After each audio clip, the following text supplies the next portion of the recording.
defense. Well, let's start with the Boilermakers taking on Penn State. Of course, Purdue went to Illinois and lost badly, did not play well at all defensively over the weekend. Now they get Brandon Taylor, one of the top 10 scorers in the Big Ten, going against A.J. Hammonds in that massive front line. Early on, Peyton Banks has it blocked by Hammonds, and a little history. Just the fifth Big Ten player ever to hit 1,300 points and 300 blocks. That was block number 300. Joe Barry Carroll, former Boilermaker, among those on that list. Here's Vince Edwards for three, and Purdue on top 13-7. They really dominated inside, kind of set the tone in this one early. Isaac Haas in the post makes it 18-9, and then great sequence here that shows you just how good they were on the glass. Johnny Hill misses the putback. Hammonds does not.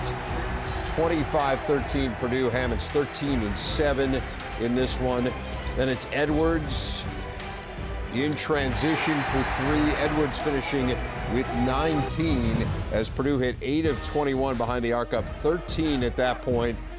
Second half, similar story is Purdue had its way. That front line is just so tough. Caleb Swanigan with the tip in. It's 42-25.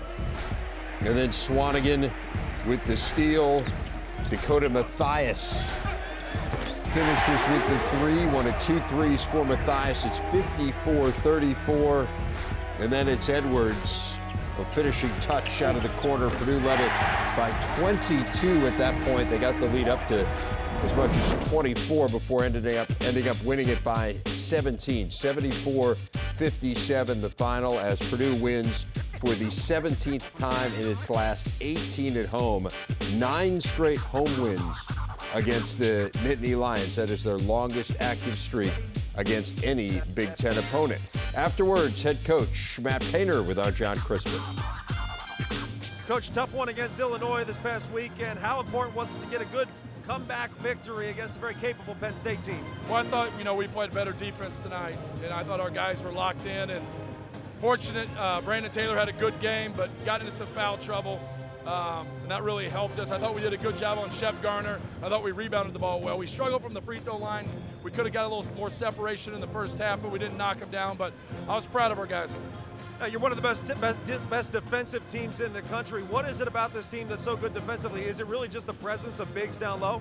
Well, I think we have good size. I think some people will try to stretch us out because we're big, but we got a pretty good shot blocker. I think Rayfeld Davis is a good defender. We got to keep making strides in other areas. I'd be remiss if I didn't mention it. Vince Edwards I thought was really good tonight. And, when he's scoring the basketball and he's being aggressive like that and he gets those opportunities, it really helps us. All right, thanks a lot, Coach. Best of luck.